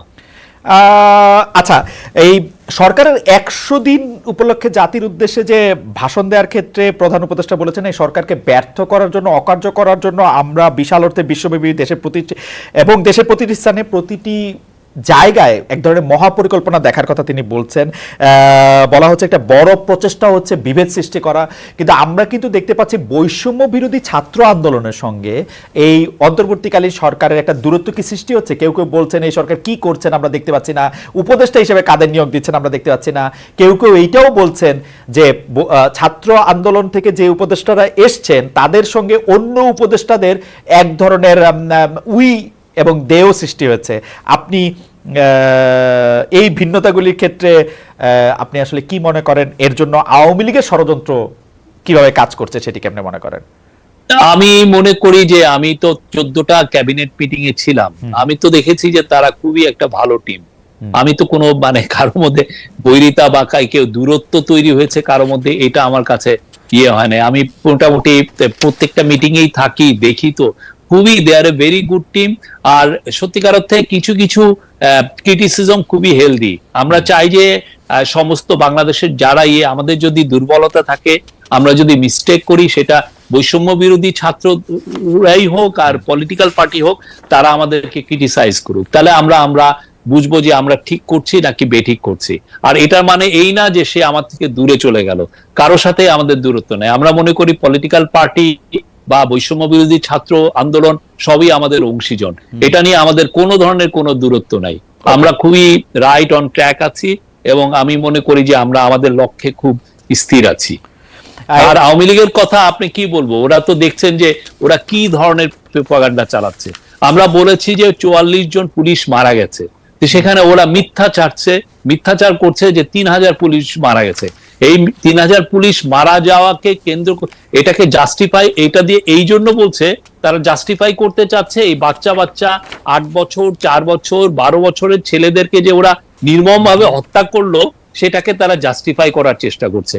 আমরা যারা যারা পুলিশ মারা গেছে তাদের লিস্ট দিয়ে দিয়েছি। আপনারা যদি আরো কাউকে পান আমাদেরকে এনে দেখান যে ইনি মারা গেছে, ইনি ভয়ে কথা বলছেন না, নিয়ে আসেন, আমরা বলছি তো। আচ্ছা, হ্যাঁ, কিন্তু এই লোকগুলোকে আপনারা ভয়াবহ রকমের এই যে মিথ্যাচার এইটার জন্য করার জন্য তারা মিলিয়ন্স ডলার ছাড়ছে, এবং তাদের মিথ্যাচার এখন দেখা যাচ্ছে যে ইউএস পলিটিক্স এর মধ্যে দিয়েও এখানে হাজির হচ্ছে। শফিক ভাই, আপনিও ভালো করে জানেন যে মিথ্যাচারের তো আসলে মানে এটা তো কোনো জীবনকাল নাই, এটা তো শেষ হয়ে যাবে, ফরমালিন দিয়েও বাঁচা যাবে না। মিথ্যা নিয়ে আপনারা এত উদ্বিগ্ন থাকেন না। আমি বরং আপনার বক্তব্যর কাছাকাছি বক্তব্য দেখানোর জন্য আমরা দর্শকদের জানতে চাইছিলাম যে অন্তর্বর্তী সরকারকে ব্যর্থ করতে বিভেদ সৃষ্টি করার চেষ্টা চালিয়ে যাচ্ছে আওয়ামী লীগ, এমন মন্তব্য করেছিলেন প্রধান উপদেষ্টা ডক্টর মোহাম্মদ ইউনূস। এই বক্তব্য সমর্থন করেন কিনা? শতকরা 75% দর্শক এই বক্তব্য সমর্থন করেছেন, শতকরা 25% দর্শক বলেছেন যে এটি সমর্থন করেন না। 97,000 ভোট এটিতে পড়েছে। তো আপনার বক্তব্য আসলে এটি ঠিক, অন্তর্বর্তীকালীন সরকারের এই অবস্থান নিয়ে আসলে আমাদের যারা দেখছেন তার 97,000-এর শতকরা 75% দর্শক মনে করছেন যে আসলে এটা অন্তর্ভুক্তিমূলক কোনো ষড়যন্ত্র করা হচ্ছে। আমরা একটু সংবাদ মাধ্যম নিয়ে কথায় আসি শফিক ভাই, যে সাংবাদিক নেতাদের পক্ষ বিপক্ষ বহুদিন ধরে আছে, এটা নিয়ে আপনিও সাফার করেছেন, আমরাও সাফার করেছি। আমরা যে কোন পক্ষ, ডিইউজে কোনটা, বিএফএসি কোনটা, প্রেস ক্লাবে গেলে কোন পক্ষ চা খাইতে বলে আর কোন পক্ষ সিগারেট খাইতে বলে, সেটা নিয়ে আমরা আসলে নানা ধরনের ঝামেলার মধ্যেই পড়ছি। কিন্তু 5 আগস্ট আওয়ামী লীগ সরকারের পতনের পর কিছু কিছু মিডিয়া হাউস আক্রান্ত হয়েছে, কোন কোন সাংবাদিকের বিরুদ্ধে হত্যা মামলা হয়েছে, অনেকের এক্রিডিটেশন কার্ড বাতিল হয়েছে, সর্বশেষ প্রেস ক্লাবের সদস্যপদ স্থগিত করা হয়েছে অনেক সাংবাদিকের। এসব ঘটনা মত প্রকাশের স্বাধীনতার বিকাশে ভূমিকা রাখবে নাকি সংকুচিত করে ফেলবে? আমি আরো জানাতে চাই, আপনি দেখবেন যে উপদেষ্টারা কার সাথে কথা বললে কি হবে এবং সেটা নিয়ে এক ধরনের হুমকি দিচ্ছে, যে তাদের মধ্যে এই জিনিসটা কেমনে এটা হইলো যে ধরেন কারোর সাথে কথা বললেই সে একটা প্ল্যাটফর্ম পায়, এটা নিয়ে আসলে অন্যদেরকে খুব বেশি প্রভাবিত করা যায়, এটাতে কেন মনে হইলো? আমরা যেখানে বলতেছিলাম শফিক ভাই, আমি শেষ করি কথাটা, আমি যেখানে বলতেছিলাম যে শেখ হাসিনার যদি সাহস থাকে ক্ষমতা থেকে নাইমে অন্য কোথায় একটা দিয়ে ইলেকশন দেখ, তার সবকটা মেশিনারি ব্যবহার করেও তো থাকতে পারে নাই, এত ভয় কিসের জন্য? বিশেষ করে সংবাদ মাধ্যমে কে আসবে না আসবে? শফিক ভাই, না, আমাদের তরফ থেকে সংবাদ মাধ্যমের স্বাধীনতা সংকোচনের কিছুই করা হয়নি। আমাদের, আপনি জানেন ট্র্যাডিশনালি সংবাদপত্রের স্বাধীনতা কেমনে সংকোচন করা হয়। আমাদের এটা অ্যাডমিনিস্ট্রেটিভ, আগে ডিজিএফআই কে ইউজ করা হতো, এনএসআই কে ইউজ করা হতো, প্রাইম মিনিস্টার অফিসের যে প্রেস টিম, যেটা এখন আমি লিড করছি, তাদের কাজই ছিল নিউজ নামানো, একে থ্রেড দেওয়া, ওকে থ্রেড দেওয়া। আপনি নিজে এটার একজন ভিকটিম। না, আমি ভিকটিম না, তো আমার থ্রেড দেন না, আমি ভিকটিম না, প্রোগ্রাম করতে, আমি ভিকটিম না, আমার কথা, আপনি কেউ যদি আপনাকে বলে, কোন পত্রিকা, কোন টিভি স্টেশন, কোন ওয়েবসাইট যদি বলে যে আমাদের এই নিউজটা সরাতে বলেছে, আমাদের এই নিউজটা কিল করতে বলেছে, বা আমার এই লোকটাকে ফায়ার করতে বলেছে, আপনি আমাকে বলেন। আর আপনি ইয়ের কথা বলেন, এই যে অ্যাক্রিডিটেশনের কার্ড ছাত্রলীগের ছেলেকে দেওয়া হয়েছে, যুবলীগের ছেলেকে দেওয়া হয়েছে, এবং এদেরকে দিয়ে এদের বিশাল একটা অংশের 5,000 অ্যাক্রিডিটেশনের মধ্যে 169 জনের অ্যাক্রিডিটেশন নাই। তো এদেরকে পুরো একটা বিশাল অংশের কাজ ছিল সচিবালয়ে যে লবিং করা, ওর হয়ে দেনদের বর করা, ওর হয়ে ইয়ে করা। আমরা তারপরে বলেছি যে আপনার প্রতি অন্যায় করা হয়েছে, আপনি আমাদেরকে বলেন, আমরা আবার রিভিউ করব। এটা নিয়ে আমাদের কোনো ইয়ে নাই। কিন্তু স্বাধীনতার ক্ষেত্রে আমরা বলবো যে 100% বাংলাদেশের ইতিহাসে এরকম কেউ স্বাধীনতা ভোগ করে নাই, আমি এটুকু বলতে পারি। আপনার কাছে কি মনে হয়, তথ্য উপদেষ্টা যে বলেছেন যে কার সাথে যোগাযোগ করছে না, কি কথা বলেছে, আমি কি স্ট্যাটাসটা বাইর করে দেখবো, পড়ে শোনাবো? আপনি নিশ্চয়ই জানেন। বলেন, আমরা জানেন মনে নিশ্চয়ই, মানে এটা আপনার কাছে মনে হয় না যে ডেকে বলেছেন যে আপনারা মন খুলে লেখেন, আমাদেরকে ক্রিটিসাইজ করেন, আমরা ক্ষমতায় থাকলে এক ধরনের অন্ধত্ব থাকে, আমরা অনেক কিছু দেখতে পারি না। আপনারা লিখলে আমাদের চোখ খুলে, আমরা ওইটা দিয়ে দেখতে চাই, কিন্তু এইটা বলেন না যে আমরা আপনার ইয়েটাকে আমরা কমাচ্ছি, আপনার স্বাধীনতাকে কমাচ্ছি, কোনো ধরনের না। নট এ সিঙ্গেল ইনস্ট্যান্স আপনি পাবেন কোন টিভি স্টেশনে। আগে এমনও হতো যে একজন আমি এটা আপনার ইয়েতেই শুনেছি যে আপনার এখানে একজন এসে খুব জ্বালাময়ী বক্তৃতা দিয়ে গেছে, আপনি যখন আজকের বাংলাদেশ না ইয়ে করতেন ইন্ডিপেন্ডেন্ট টিভি, উনি যেই নিচে নামছেন আপনাদের ওই টিভির নিচে, তখন তাকে লোক এসে ধরে নিয়ে। না শফিক ভাই, আমি বলতেছি না যে এগুলি হয় নাই, কিন্তু সেটি আজকের বাংলাদেশে বক্তব্য দেওয়ার কারণে হয়েছে তা না। পুলিশ তাকে খুঁজতেই ছিল, তারপর তাকে গ্রেফতার করছে। আমি সেটার কথা বলতে চাই না। আমরা তো অন্তর্বর্তীকালীন সরকারের কাছ থেকে এইটা চাই না যে অন্তর্বর্তীকালীন সরকার সংবাদ মাধ্যমে একটা ব্যক্তি আসলে, যেমন আমি খোলাখুলি বলি, ছাত্রলীগের সভাপতি সাদ্দাম হোসেন আসলে এই উপদেষ্টাদের বা বৈষম্য বিরোধী ছাত্র আন্দোলনের এদের কেন মনে হইলো যে উনি আইসা এমন একটা প্ল্যাটফর্ম পাবেন যেটাতে তিনি এমন কিছু কথা বলতে পারেন যেটা হলো যে পৃথিবী উল্টে যেতে পারে? না, আপনি ছাত্রলীগকে তো ব্যান করা হয়েছে, এটা আউটলড। আপনি কি হিজবুত তাহরির তো একটা ব্যান্ড অর্গান, তার আপনি ওদের চিফকে কি আপনি ইন্টারভিউ নিবেন? না, অবশ্য আপনি বিদেশে থাকেন। না না, আমি বাংলাদেশে আইন মানতে চাই। আমি বিদেশে থাকলে আমি এটা করতে চাইতাম, করতে পারতাম। আমি কিন্তু বাংলাদেশে আইন মানতে চাই। আমি গত 15 বছরে তারেক রহমানের কে সাক্ষাৎকার নিয়েছি? আমি গত 5 বছর, আমি শফিক ভাই অন এয়ার বলি, আমি গত 5 বছর এমন কোন স্টোন নাই যেটা আনটার্ন করতে বাকি রাখছি জনাব তারেক রহমানের সাক্ষাৎকার নেওয়ার জন্য। আমি এখানে ওপেনলি বলি, আমি ওপেনলি বলি 2 ঘন্টা 40 মিনিট তিনি আমার সাথে কথা বলেছেন, টেলিভিশন ক্যামেরার সামনে কথা বলতে চান নাই। আমি আপনাকে বলি, আমি একমাত্র ওনাকে এই ইলেকশনের আগে আমি ওনার সাক্ষাৎকার নিয়েছি, তাও সাক্ষাৎকারটা নিয়ে আমি লন্ডন ডেডলাইন দিয়েছি যাতে আমার উপরে ঝামেলা না হয়। না কিন্তু একমাত্র আমি, না কিন্তু শফিক ভাই, আমি কিন্তু ওনাকে চেষ্টা করেছি 5 বছর। আমি এটা বলি, এই উদাহরণ যখন দেওয়া হয়, হাতে রক্ত, এই উদাহরণ যখন দেওয়া হয়, হাতে রক্ত, ছাত্রলীগের একটা লিডারকে আপনার ইয়ে দাও মানাচ্ছে, তাকে প্ল্যাটফর্মিং দেওয়া, আমি মানলাম শফিক ভাই। না, আমার চয়েসে আমি আমার চয়েসটা দেখাইছি যে আমার চয়েসটা আমার কাছে কিরকম। যখন আমার কাছে মনে হয়েছে যে কোনো ভিকটিম যদি মনে করে তারে প্ল্যাটফর্ম দেওয়া, তখন এটা আসলে সকল আইনেই আটকায়। এটা যেমন বাংলাদেশে আইনে আটকায়, এটা আমেরিকান আইনেও আটকায়। কারণ একটা ভিকটিম যখন ট্রমাটাইজড হইতে পারে এরকম একটা লোকের কথায়, সেইটার যখন ব্যাপার আছে তখন এটা বাংলাদেশ আইনেও আটকায়, এই আইনেও আটকায়। আমি যেটা বলতে চাইতেছি, স্পষ্টত উনাদের মনে হয়েছে যে এই রকম কেউ আসলে সে একটা কথা বলতে পারবে, যেই কথায় সে আমাকে কনভিন্স করতে পারবে, বাংলাদেশের মানুষকে কনভিন্স করতে পারবে, সেটা আপনাদেরও মনে হয়েছে। এইটা কি ঠিক কিনা? আসলে আপনারা এই ভয়টা অমূলক কনভিন্সের বিষয় না, এটা কনভিন্সের বিষয় না, এটা হচ্ছে আপনার একটা মানে আপনি এই মোরাল চয়েসটা করবেন কিনা সেটা হলো আপনার বিষয়। হ্যাঁ, আপনি কি মানে এই বড় আপনি কি আনসারুল্লাহ বাংলা টিমের সাধারণ সম্পাদককে ডেকে আপনি কি ইন্টারভিউ করবেন? সাংবাদিকদের জন্য তো যে কোনো সময় যে কোনো ইন্টারভিউই আসলে, এটা যদি আইনের বাধা না থাকতো, আমি মোরালি মনে করি না যে ইন্টারভিউ নেওয়াটা, আমি মোরালি বলি, মোরালি আমি মনে করি না যে ইন্টারভিউটা নিলে আমি আমার মোরালের দিক দিয়ে এথিক্সে দিয়ে, যেটা আপনি সংবাদ সম্মেলনে বলেছেন, আমি মনে করি না এতে আবার কোনো মোরাল কোনো কিছু আছে।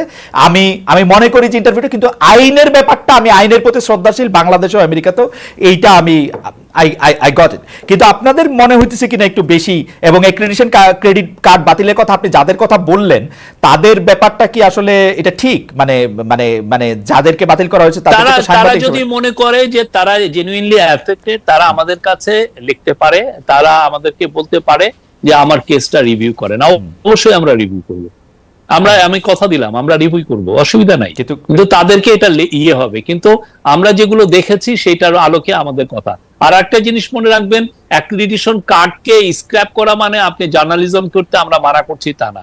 আমার অনেক দিন অ্যাক্রিডিটেশন কার্ড রিনিউ হয় নাই, আমার জার্নালিজম আটকায় থাকে না, কারণ অ্যাক্রিডিটেশন কার্ডের মাধ্যমে শুধুমাত্র সেক্রেটারিয়েটে আপনার ঢোকার একটা ফ্যাসিলিটি হয়, এছাড়া আর কিছু হয় না অ্যাক্রিডিটেশন কার্ডে।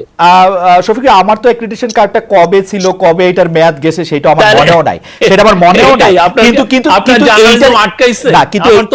কিন্তু এইটারে এত গুরুত্বপূর্ণ আপনি বা কেন মনে করলেন যে ধরেন এটা একটা স্টেটমেন্ট দেওয়ার জন্য যে আমরা আপনাদের অ্যাক্রিডিটেশন কার্ড বাতিল করে দিচ্ছি, ব্যাপারটা কি এরকম?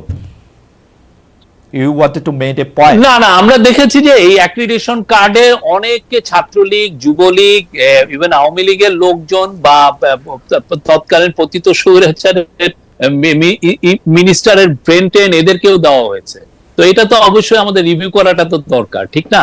আর এটা নিয়ে আমরা আবার বলছি, আমরা এটা নিয়ে একটা রুলও হবে, এটা নিয়ে আমরা একটা পারলে আইন করব যে কিভাবে একটা যাতে একটা রুলস এন্ড রেগুলেশনের মাধ্যমে এগুলো দেওয়া হয়।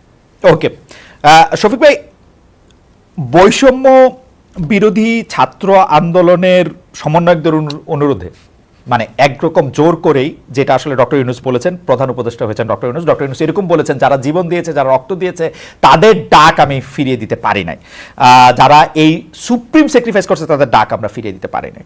সেই সমন্বয়করা মধ্যে থেকে তিনজন সরকারেও আছেন, বৈষম্য বিরোধী ছাত্ররাই আবার বিভিন্ন দাবি দেওয়া নিয়ে মাঠে নামছেন। এইটা আপনারা কি বলবেন? এবং তারা বলছেন যে তারা কখনো রাষ্ট্রপতির পদত্যাগ চাইছেন, কখনো হাইকোর্ট ঘেরাও করছেন, কখনো উপদেষ্টা কাদের নিয়োগ দেওয়া হবে তারা বলছেন, কখনো জাতীয় পার্টির কেন্দ্রীয় কার্যালয়ে অভিযান করছেন এইটারে, এবং বলা হচ্ছে যে তারা এক ধরনের সরকারের সাথে এক ধরনের মুখোমুখি একটা অবস্থান আসলে মেনে নিচ্ছেন। এইটা আপনারা কিভাবে দেখছেন বা কি করছেন? না, আমি তো দেখছি যে আমাদের সাথে তাদের সব, আমি একটু আগেও বলেছি, বৈষম্য বিরোধী ছাত্র আন্দোলন যারা করেছেন বা যারা পলিটিক্যাল পার্টি, কারণ পলিটিক্যাল পার্টিগুলো বিএনপি বলেন, জামাত বলেন বা অন্যান্য অনেক পার্টি বলেন, তারাও কিন্তু এই আন্দোলনে ছিল। তো সবাই আমাদের অংশীজন, আমরা এইগুলো নিয়ে নাই। কিন্তু তাদের সাথে যে আমাদের দূরত্ব হয়েছে আমি তো এটা কোনো দেখছি না। আর তিনজন এরা এসছেন আমাদের ক্যাবিনেটে, কারণ আমরা চাই যে এই যে ইউথের যে ভাষাটা, এটা আমাদের এখানেও আসুক।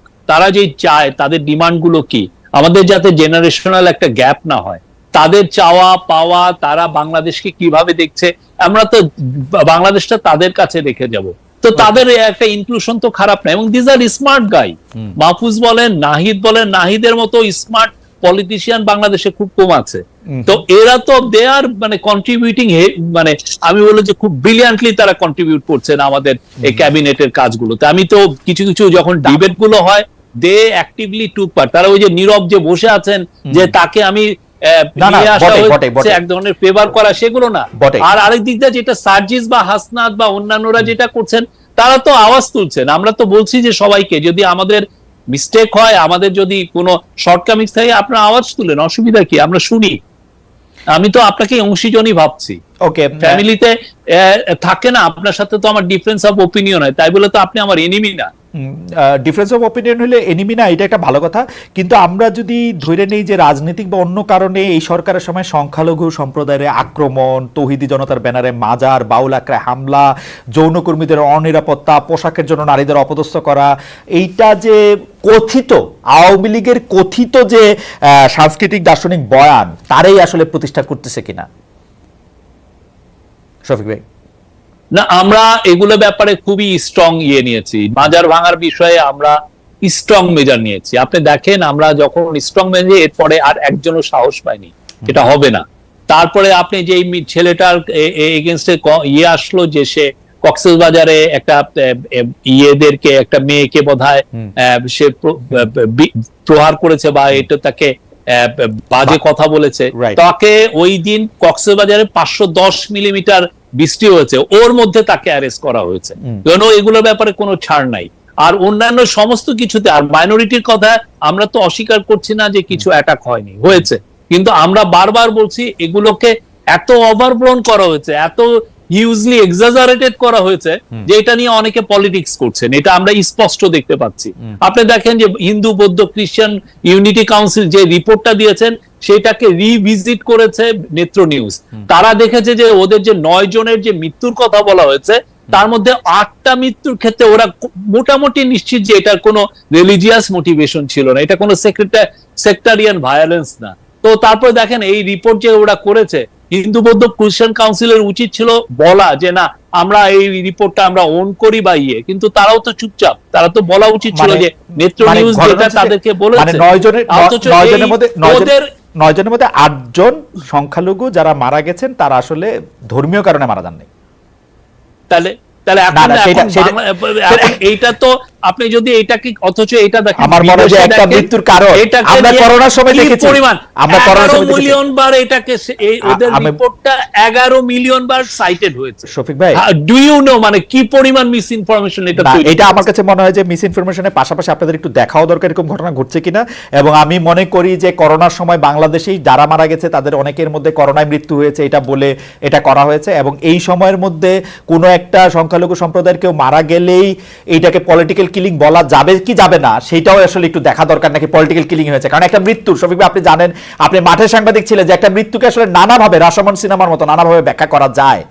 এটা আপনি চাইলে এটা ব্যাখ্যা করতে পারবেন। জি জি জি, এটা ব্যাখ্যা করতে পারবেন। আমার এই জন্য নরেন্দ্র মোদীর সাথে যখন প্রফেসর ইউনূস কথা বললেন ফোনে, উনি উনাকে আহ্বান করলেন যে আপনি আপনাদের দেশের সাংবাদিকদেরকে পাঠান, তারা এসে দেখে যাক, তারা নিজেরা যা ধরেন আমি যদি আমার রিপোর্টটা বলি, আপনি অনেক সময় বলেন এটা তো সরকারের ভাষণ, আমি তো এটা বিশ্বাস করছি না, হুইচ ইজ নট অমূলক না, কিন্তু আপনি যদি বাইরের থেকে সব সাংবাদিক এসে নিজেরা যে দেখুক যে আসলে ঘটনাগুলো কি হয়েছে, নিজেরা প্রত্যেকটা ইনসিডেন্ট গুলোকে নিজেরা রিচেক করুক, রিপোর্ট করুক, করে বুঝুক যে আসলে কতটুকু হয়েছে। না, খুবই স্ট্রং একটা জায়গা। তো আপনি এই প্রসঙ্গে খালি একটু শেষ কথা বলি যে আপনি হৃদয় রবি দাসের মৃত্যুটাকে আসলে কিভাবে দেখেন, মানে এটা নিয়ে আপনার কাছে খোঁজ আছে কিনা সেই প্রশ্নটা করেছিলাম, সেটা যদি আবার একটু বলতে পারেন। ডোনাল্ড ট্রাম্প আমেরিকার প্রেসিডেন্ট ইলেক্ট, তিনি যে বাংলাদেশের সংখ্যালঘুদের নির্যাতন মৃত্যু এগুলি নিয়ে নানা ধরনের একটা মানে কি বলবো এক ধরনের আশঙ্কা করে একটা যে টুইট করেছেন, সেটিকে আপনি আসলে কিভাবে দেখছেন ডক্টর মোহাম্মদ ইউনূসও? আসলে ডোনাল্ড ট্রাম্পের বিষয়ে আমরা তাকে ওয়েলকাম জানাই যে উনি নতুন ইলেক্টেড হয়েছেন। আমরা মনে করি ডোনাল্ড ট্রাম্প 2.0 যেটা ইয়ে হবেন ওইটার সাথে আমাদের সম্পর্ক খুব ভালো থাকবে, এবং আমরা মনে করি যে তার সাথে এবং আমাদের ইকোনমি আরো বেটার জায়গায় যাবে আমরা মনে করি। আর যেটা বললেন যে ওনার টুইটের বিষয়ে, আমি মনে করি যে এটা হয়তো বা মানে ওনাকে ভুল বুঝানো হয়েছে। উনি যখন ক্ষমতা নিবেন তখন অবশ্যই উনি ইনফরমেশন গুলো পাবেন হচ্ছে আমেরিকান এম্বাসি ইন বাংলাদেশ, তাদের কাছ থেকে উনি ইনফরমেশন পাবেন, তখন উনি রিচেক করে দেখতে পাবেন যে কি এক্সটেন্টে কি ভায়োলেন্সটা হয়েছে। এবং তারা বাংলাদেশে আমেরিকান এম্বাসি খুব ভালো, তাদের নিজস্ব ইনফরমেশন গ্যাদারিং এর সিস্টেম আছে, অবশ্যই তারাও তো দেখেছে যে কি হয়েছে। ওকে, আপনি হৃদয় রবি দাস সম্পর্কে আর কোনো মন্তব্য করবেন? রহস্যজনক মৃত্যু, আর্মির কাছে, আমি তো ওইটা বলেছি যে এগুলো আমরা ইনভেস্টিগেট করব। ওকে, ঠিক আছে। আপনি সাংস্কৃতিক জাগরণের কথা বলেছেন, সরকারের 100 দিনের কথা বলতে গিয়ে, কিন্তু আমরা শিল্পকলা একাডেমিতে প্রদর্শনীরত অবস্থায় একটা নাটক বন্ধ হতে দেখেছি। বলা হচ্ছে যে মানে আসলে এই নাটককে যিনি করতেছিলেন তিনি সরকারের সমালোচনা করেছেন। আমরা একজন সফল চলচ্চিত্র পরিচালককে উপদেষ্টা হিসেবে আপনারা নিয়োগ দিয়েছেন, তার জন্য আপনারা ঘরে বাইরে কথা শুনছেন। আপনারা আসলে এগুলি কিভাবে দেখছেন? এইটা কোনো মানে আরো যদি আমরা বলি যে কোন একটা ব্র্যান্ডিং এর অনুষ্ঠানে গেলে তৌহিদি জনতার ব্যানারে বাধা দেওয়া হচ্ছে, বলা হচ্ছে যে তারা আওয়ামী লীগের সময় ছিলেন। আমি পরিমণির কথা বলি যে পরিমণিকে আসলে ভুয়া ভুয়া স্লোগান করে শোরুম উদ্বোধন না করে চলে যেতে হয়েছে, মেহজাবিনকে শোরুম উদ্বোধন করতে দেয় নাই তৌহিদি জনতা। এগুলিকে আপনারা আসলে কিভাবে দেখেন? মানে সংস্কৃতিটা জায়গায় এই শিল্পকলা একাডেমিতে নাটক বন্ধ, আমরা সংস্কৃতি কিভাবে দেখি? আপনি শিল্পকলা একাডেমির যে ডিজি যিনি হয়েছেন তার অ্যাপয়েন্টমেন্টই বুঝবেন। সৈয়দ জামিল উদ্দিন আহমেদের চেয়ে brilliant stage director, theatre director বাংলাদেশে নাই, আপনি এটা জানেন, তার সর্বজন গ্রাহ্যতা আছে। আর যে ইনসিডেন্ট হয়েছে সেটা নিয়ে তো আমরা অলরেডি বলেছি, আমরা স্টেটমেন্ট দিয়েছি, হ্যাঁ, এবং জামিল ভাই খুবই ব্রিলিয়ান্টলি এটা হ্যান্ডেল করেছেন। আমরা সবাইকে মনে করি, সবাই আমাদের সবাইকে আমরা ধারণ করি। আমরা চাই যে বাংলাদেশের নাটক আরো উত্তরোত্তর আরো নতুন হাইট স্কেল আপ করুক, আমরা এটা চাই। বাংলাদেশের সিনেমা জগতে আরো ব্রিলিয়ান্ট সিনেমা হোক, আমাদের এখান থেকে যেন অস্কার পায়। আর যিনি এসছেন তার বিষয়ে দুই একজন মন্তব্য করেছেন, এটা হতেই পারে, কেউ না কেউ তাকে না অপছন্দ নাও করতে পারে, but Mostofa Sarwar Farooki is a brilliant film maker, উনি বাংলাদেশের কালচার খুব ব্রিলিয়ান্টলি বুঝেন। শফিক ভাই, আজ থেকে 5 বছর পরে সাংবাদিকতার কোনো ছাত্র যখন নিউজ পেপারের কোনো শিরোনাম দেখতে গিয়ে দেখবে যে শিল্পকলা একটি নাটক প্রদর্শিত হওয়া অবস্থায় বন্ধ করে দেওয়া হয়েছে, শিল্পকলার ডিজি মঞ্চে দাঁড়িয়ে বলেছেন আর নাটক চলবে না, মানে এর কাছাকাছি জিনিস তো আমরা টিনের তলোয়ার, মানে 1970 সালে উৎপল দত্তের ওই নাটকেও আমরা দেখি নাই। ইংরেজরাও তো নাটক বন্ধ করে দেওয়ার জন্য হুমকি দিয়েছিল, তার জন্য তাকে জেলে ধরে নিয়ে যেতেছিল। নাটক তো এমনি প্রদর্শনীত অবস্থায় বন্ধ, মানে প্রদর্শনী অবস্থায় বন্ধ করা হয়েছে তাদের সিকিউরিটি চিন্তা করে। এবং আমরা তো এটা যারা এই যে প্রোটেস্টটা করেছে তাদের এই প্রোটেস্টটাকে আমরা কন্ডেম করেছি। আপনারা এইভাবে তো ডিসরাপ্ট করতে পারেন না। আপনার যদি কারো ব্যক্তির উপরে যদি আপনার অভিযোগ থাকে, আপনি অভিযোগ পুলিশে দেন, আপনি প্রেস কনফারেন্সে বলেন যে এই লোকগুলো এই কাজ করেছে, কিন্তু আপনি এসে নাটকটাকে ডিসরাপ্ট করবেন। এবং জামিল ভাই যেভাবে এইটাকে দিয়েছেন, এটাকে সমাধান এনেছেন, ফ্যান্টাস্টিক। আমি মনে করি উনি খুব ওয়াইজলি ডিসিশন নিয়েছেন। মানে পুলিশ ডেকে নিরাপত্তা দেওয়ার থেকে নাটক বন্ধ করে দেওয়াই ভালো। তারপরে দেখেন না, আবার তো পুরো তো এরপরে আপনি 5 বছর পরে ওরা দেখবে যে বাংলাদেশের একটা সাংস্কৃতিক পুনর্জাগরণ হয়েছে, যেখানে সবাই খুব ভালো ভালো করছেন, খুব ব্রিলিয়ান্ট নাটক হচ্ছে, ব্রিলিয়ান্ট সিনেমা হচ্ছে। বাংলাদেশ খুবই একটা ফ্যান্টাস্টিক জায়গা কালচারালি, এবং আমি মনে করি সামনে আরো ভালো জায়গায় যাবে। আর শোরুম উদ্বোধন করতে যাওয়া বা মানে পাবলিকলি আসার ক্ষেত্রে নায়িকাদের ক্ষেত্রে তৌহিদি জনতার বাধা, ওইটি কিরকম? দু একটা আইসোলেটেড ইনসিডেন্টকে দিয়ে কি আপনি পুরো একটা সমগ্রটা বিচার করছেন? কারণ আইসোলেটেড ইনসিডেন্টই তো আসলে সমগ্রটাকে বিচার, তাই তো করতে হবে। আর কেমনে করব? পুরো ইনসিডেন্ট হয়ে যাওয়ার পরে করব? মানে 500টা ঘটনা হওয়ার পরে বলবো 500টা ঘটনা ঘটছে, একটা ঘটনা দিয়ে বলতে পারবো না 500টা ঘটনা আশঙ্কার কথা? না, একটা ঘটনা দিয়ে আপনি এটা মাঝে মধ্যে এগুলো স্ট্যাটিস্টিক্যাল বিলিভ বলে, আপনি স্ট্যাটিস্টিক্যাল বিলিভ দিয়ে আপনি পুরো করে। আমি তো দেখছি যে সবাই মানে ব্রিলিয়ান্টলি হচ্ছে, 5টা শুরু করতে গেছে 2টায় বাধা দেওয়া হয়েছে, তার মানে 40% বাধা পড়ছে। ব্যাপারটা কিরকম? না না, এটা কোনো ইয়েই না। আপনি দেখেন না, আমরা তো বলছি যে, আর আমাদের কারো প্রতি কোন ইসলামিস্ট কোন গ্রুপের কে আমরা প্যান্ডারিং করি না। আমরা এসছি একটা মহৎ দায়িত্বে, রাষ্ট্র বিনির্মাণে যে গণ অভ্যুত্থান হলো তাদের ইয়েকে আমরা ধারণ করে আমরা এই কাজে আছি, তাদের স্পিরিটটাকে ধারণ করে। আপনি গতকালই এক সংবাদ সম্মেলনে শফিক ভাই নিজেই স্পষ্ট করেছেন জুলাই আগস্টের হত্যাকাণ্ড নিয়ে কোনো ঢালাও মামলা আপনি পছন্দ করছেন না। মামলার আরো একটি দিক হচ্ছে হত্যার বিচারের জন্য মামলা হয়েছে, এমন নিহত কাউকে খুঁজেও পাওয়া যাচ্ছে। এই বিষয়টা নিয়ে কিছু বলবেন কিনা? আপনি কালকে স্পষ্ট করেছেন। আমরা আমাদের পুলিশের কাছে এটা বলা হয়েছে যে যদি কারোকে হয়রানিমূলক মামলা করা হয়, আপনারা প্রত্যেকটা মামলা তাড়াতাড়ি আপনারা এগুলো ইনভেস্টিগেট করেন। আপনারা দেখেন যে কার এগেইনস্টে যাদের নাম এসছে তাদের এগেইনস্টে এভিডেন্স গুলো আছে কিনা। এভিডেন্স গুলো না হলে তাদের নামটা ফেলে দেওয়া হোক। এটা পুলিশকে সেই সেপ্টেম্বর মাসে এটা বলা হচ্ছে। ওকে, আপনি একটু পলিটিক্যাল অ্যানালিস্ট হিসেবে দেখবেন কিনা যে আওয়ামী লীগ সরকারের পতন আন্দোলনে কিন্তু সবাই আমরা একসঙ্গে ছিলাম, মানে বামপন্থী, মানে পলিটিক্যাল পার্টিগুলির কথা আমরা বলতেছি আর কি, যে আমরা তো ছিলামই পলিটিক্যাল পার্টিগুলি, বামপন্থী, বিএনপি, এমনকি বাম ধারার বুদ্ধিজীবী যারা আছেন তারাও অনেক ক্ষেত্রে সরাসরি আন্দোলনে অংশ নিয়েছেন, পুলিশের বুকের সামনে দাঁড়িয়েছেন, অনেক কিছু করেছেন। কিন্তু এখন তারা অন্তর্বর্তীকালীন সরকারের সমালোচনাই শুরু করেছেন, কিছু ক্ষেত্রে বিরোধিতা করছেন। কিন্তু আপনি যেটা বলছেন যে আপনারা আলাদা করে কারো মানে কিছু বলা নাই, তাদের মানে ইসলামপন্থী ধর্মীয় বক্তা তারা কিছু কিছু বিষয় আপনাদের সমর্থন করেছেন, আবার কিছু কিছু উপদেষ্টা নিয়োগ জ্ঞান এগুলি নিয়ে আবার মানে বিরোধিতাও করছেন। আপনারা এটাকে কিভাবে দেখেন? আপনি তো মানে সোশ্যাল মিডিয়াতে অনেকে অনেক কথা লিখতেই পারে।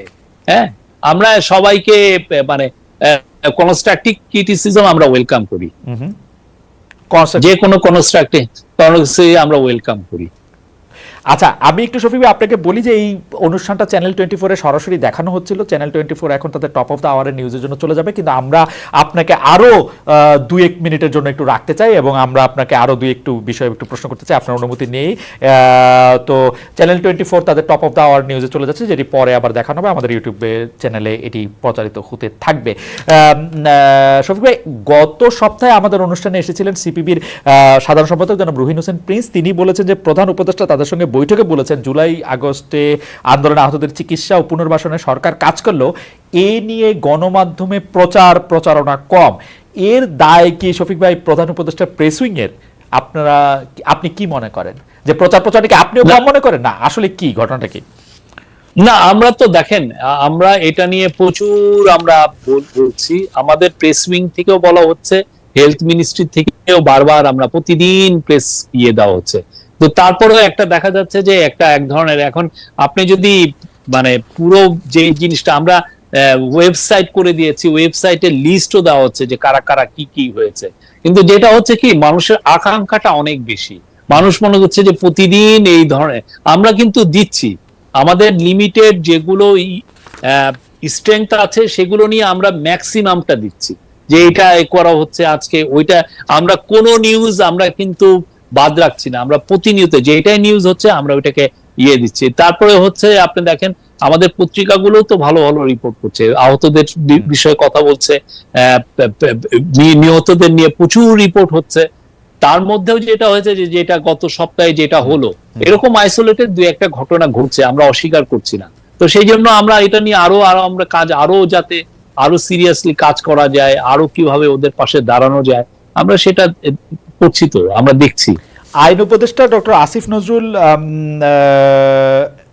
কে অনেক সমালোচনার মুখে পড়তে হচ্ছে, বলা হচ্ছে যে তার মধ্যেই আসলে সবচেয়ে বেশি সমস্যা। আবার অন্যদিকে ডক্টর মোহাম্মদ ইউনূস মাহফুজকে সব আন্দোলনের পেছনে আছেন বলে পরিচয় করে দেওয়ার পর জাতিসংঘের সম্মেলনে গিয়ে তার বিরুদ্ধেও আসলে নানা ধরনের কথা হচ্ছে। অনেক বেশি কথা হচ্ছে স্বাস্থ্য উপদেষ্টা ডক্টর নূরজাহান বেগমকে নিয়েও, স্বাস্থ্য উপদেষ্টা নূরজাহান বেগমকে নিয়েও। এইটা আসলে আপনারা এটা কিভাবে দেখছেন, যে মানে সিঙ্গেল আউট করা হচ্ছে, আক্রমণ করা হচ্ছে, গাড়ি আটকে দেওয়া হচ্ছে, এগুলিকে কিভাবে দেখছেন? আমি সবাইকে অনুরোধ করব, যারা যারা এগুলো নিয়ে ভাবছেন, অনেক বড় বড় পত্রিকা, এই যে আইন উপদেষ্টার সাথে আসেন না, ওনার সাথে একটা দিন থাকেন, দেখেন উনি কি কাজগুলো করছে, বা নূরজাহান আপাকে নিয়ে হচ্ছে, নূরজাহান আপার কাজগুলো দেখেন, উনি তো যথেষ্ট ডেডিকেটেড হয়ে কাজ করছেন। আপনারা এসে তার সাথে থেকে দেখেন যে উনি কাজের মধ্যে কোনো গাফলতি করছেন কিনা, ওনার কাজগুলো নিয়ে উনি কি অবহেলা করছেন কিনা, আপনারা দেখেন না। আমরা সমস্ত সাংবাদিককে ইনভাইট করি, আসেন দেখেন। এটা নিয়ে আমাদের কোনো নাই, লুকোছাপা নাই, আমাদের এটার নিয়ে কোনো ধরনের কোনো নাই। আমরা মনে করি যে এটা আমাদের নৈতিক দায়িত্ব, এই যারা যারা আহত হলো, যারা যারা মারা গেল, তাদের ফ্যামিলির পাশে, তাদের পাশে দাঁড়ানোটা, এটা হলো আমাদের সবচাইতে বড় কাজ। সেই কাজটা আমরা চেষ্টা করছি সবচেয়ে ভালোভাবে করার। শফিক ভাই, এইটা খেয়াল করেছেন কিনা যে এই সরকারের আমলে যত বিচারক নিয়োগ দেওয়া হয়েছে উচ্চ আদালতে, আবার নিম্ন আদালতের গুরুত্বপূর্ণ জায়গায় যেসব বিচারকদের বসানো আছে, আপনি কি খেয়াল করেছেন যে এটা ওভার কম্পেনসেট করতে গিয়ে বিএনপি বা জামায়াতের খুব গুরুত্বপূর্ণ বা খুব মানে কি বলবো, খুব নিবিড়ভাবে সম্পর্কযুক্ত লোকদেরই আসলে নিয়োগ দেওয়া হয়েছে কিনা, নাকি ঠিকই আছে ভালো লোকদের নিয়োগ দেওয়া? আমি এই পুরো 1-to-1 আমি বলতে পারবো না, বাট আমরা মনে করি যে আমরা যারা কম্পিটেন্ট তাদেরকেই নেওয়া হচ্ছে, সেটা আমাদের দৃঢ় বিশ্বাস। মানে এখন আপনি যদি 1-to-1 বলেন যে ইনি, সেটা নিয়ে আমি বলতে পারবো না, বাট আমরা মনে করি যারা এই লিগ্যাল প্রফেশনটা খুব ভালো বুঝেন, বাংলাদেশের জুডিশিয়ারির উপরে যাদের যথেষ্ট জ্ঞান আছে, যথেষ্ট, আপনি নিজে তো লয়ার স্টুডেন্ট, না আমি জার্নালিজম স্টুডেন্ট, কিন্তু আসলে হয়তো কেউ কেউ মানে আপনার সাথে পরের আলোচনা আমি নিশ্চয়ই হয়তো কিছু বিষয় আপনাকে আপনার দৃষ্টিও আকর্ষণ করতে পারি। যাই হোক, পাকিস্তানের সঙ্গে বাংলাদেশের নতুন সম্পর্ক গড়ে উঠেছে। করাচি থেকে প্রথমবারের মতো জাহাজ এলো। আওয়ামী লীগের সঙ্গে যার যার বৈরিতা ছিল তার সঙ্গে বন্ধুত্ব করা হবে, এইটা কি এই সরকারের পররাষ্ট্রনীতি, নাকি সরকার পররাষ্ট্রনীতিটা অন্যভাবে দেখছে? সবই আপনি কি দেখেন? না, সরকার পররাষ্ট্রনীতি এখানে প্রফেসর ইউনূসের এটা খুবই, উনি একটা, আমি এটা ওই যে আমার যে 9 পয়েন্টের মধ্যে এটা লিখেছি যে ফরেন পলিসিতে উনি নতুন ডিরেকশন এনেছেন। এটা কি উনি চাচ্ছেন যে সার্ক যেটা মরিবান্ড হয়েছে, মানে একটা মৃতপ্রায় হয়ে রয়েছে, সেটাকে উনি রিভাইভ করতে চাচ্ছেন। সার্কের মধ্যে সমস্ত দেশের সাথে যাতে আমরা খুব দৃঢ় একটা খুব সুন্দর সম্পর্ক তৈরি করতে পারি, এই জন্য এই বছর ওনার ইচ্ছা ছিল যে আমরা, উনি যখন ইউনাইটেড নেশনের জেনারেল অ্যাসেম্বলিতে গেলেন, তখন ওনার ইচ্ছা ছিল যে যতগুলো সার্কেল লিডার আসবে তাদের সাথে যত একবার 5 মিনিটের জন্য হলেও যেন ফটোশুট করা, তাতে হয় কি এক ধরনের মেসেজ যায় প্রত্যেকটা দেশে যে না আমরা একসাথে আছি। এবং এতে হয় কি যে এই বৈরিতা তৈরি হয়, আমি আপনার সাথে যদি কথা না বলি তাহলে আপনার সাথে দূরত্বটা বেশি তৈরি হয়, আমি আপনার সাথে কথা বললি একসাথে থাকি, তাহলে হয় কি অনেক ধরনের সমস্যা খুব দ্রুত সমাধান হয়। তো আমরা মনে করি যে ওনার ইচ্ছা হচ্ছে যে সার্কটাকে রিভাইভ করা। সেই আলোকে আপনি জানেন নেপালের থেকে 40 মেগাওয়াটের আমরা পাওয়ার আনছি, ইন্ডিয়ান গ্রিডকে ব্যবহার করে। তো এটা উনি চাচ্ছেন, স্যার চাচ্ছেন যে একটা সাউথ এশিয়া গ্রিড যদি হয় তাহলে এমনও হয় যে নেপালের 40,000 মেগাওয়াট বিদ্যুৎ ওরা উৎপাদনের ওদের অ্যাবিলিটি আছে, সেটাকে আমরা ট্যাপ করে বাংলাদেশে আনতে পারবো। সেক্ষেত্রে আমার কয়লা পুড়িয়ে মানে ফসিল ফুয়েল পুড়িয়ে তাহলে আর আমার বিদ্যুৎ আনতে হয়। ঠিক তেমনি পাকিস্তানের সাথে আমার সম্পর্ক,